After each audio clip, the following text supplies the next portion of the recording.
Today, we are diving into a really powerful idea, the 30-day alignment shift. What if I told you that all that hard work, all that struggle, might actually be the very thing pushing away the results you want? And what if you were actually just 30 days away from everything you've ever asked for? Let's get into it.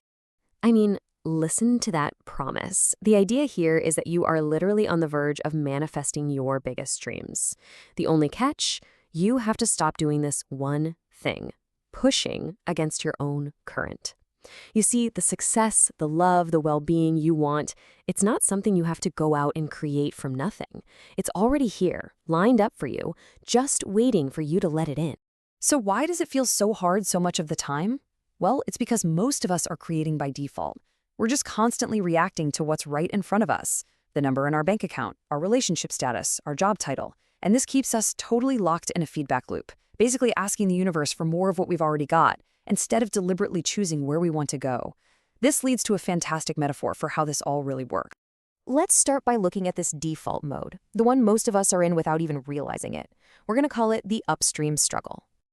Okay, imagine your life is this powerful, fast-moving river, and it's flowing effortlessly toward everything you could ever desire. But what do? Most of us get in our little boat, we turn it completely around to face upstream, and we just start paddling like crazy. We've been taught that you get trophies for struggling, that effort is the most important thing. But what if all that struggle is actually taking you further away from where you want to be?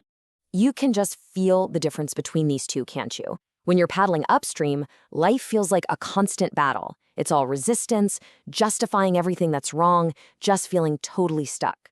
But when you finally turn that boat around and you start flowing downstream, that's when you get allowing. That's ease.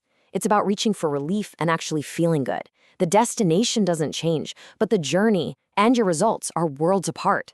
So how do we even know which way we're paddling? Well, the answer lies in this amazing built-in guidance system that every single one of us has. Let's talk about your emotional compass. And this is so crucial. Your emotions are your guidance system. Any negative feeling you have is just an indicator of what's called vibrational resistance. It's just the gap, the distance between the vibe of your current thoughts and the vibe of what you've asked for, which, by the way, your inner self has already become. That feeling of being a little off, that's just your compass telling you, hey, you're pointed upstream. And this shows us something absolutely critical. You don't have to make some huge leap from feeling despair all the way to joy.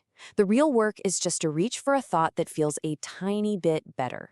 For example, if you're in despair, which is total disempowerment, reaching for anger is actually a vibrational step up. I know that sounds weird, but anger has more life-giving energy because in anger, you're starting to reclaim your power. The goal isn't perfection, it's just relief. So how do we actually apply this when life is happening? Let's break down the mechanics of what we'll call the downstream pivot. Let's use a real-world example of someone stuck in a cycle of relationships that just don't last. The automatic upstream thought after yet another breakup is, I did it again. I made a mistake. That thought feels heavy, right? It's pessimistic, and it keeps that boat pointed directly against the current.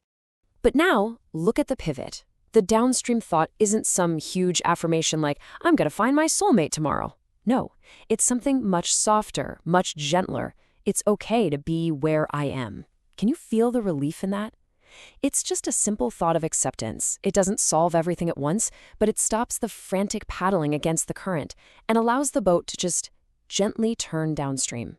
Honestly, that's the whole move. This is backed up perfectly by Reverend Ike, who says that this isn't about more effort, it's about a conscious decision. You literally have to decide that what you want, whether it's prosperity, love, or health, is actually for you. That decision is the first, most important step in turning your focus downstream. Okay, now I want you to pay close attention because this next part is where almost everybody gets tripped up when they try to put this into practice. So many of us have been there, right? You try to use positive affirmations when you're feeling awful. You're standing in front of the mirror saying, I am wealthy, when you feel completely broke. This is called bucking your own current.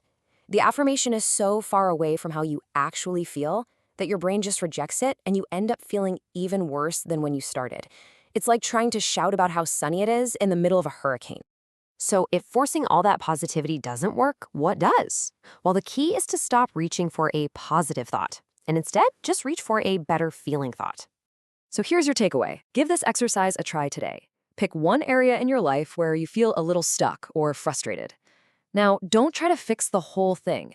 Just see if you can find a single thought that feels a tiny bit better, a little less heavy.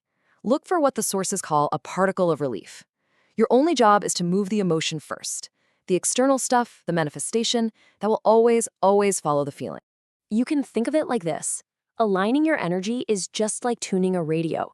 You simply cannot hear the broadcast of success and joy. If you're tuned into the frequency of pessimism and frustration, it's impossible. You have to gently, patiently turn your own internal dial until you match the frequency of the reality you actually want to experience. In this whole process of gently tuning your frequency, well, it brings us right back to where we started. It brings us back to your 30-day promise. The source material is so clear about this. 30 days. 30 days of consistently and deliberately practicing this shift, of choosing to turn downstream, of reaching for the thought that just feels a little bit better. That's all it takes to allow the biggest dreams you've ever had to just flow right into your life. So, when it all comes down to it, the message is this. Success, happiness, well-being, they are not things you have to chase down or fight for or earn through struggle. They are your natural state.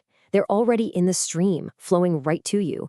Your only work is to stop paddling against it, let go of the oar, and just allow it all to come in. So that really leaves us with just one question. What is one downstream thought that you can choose to focus on today?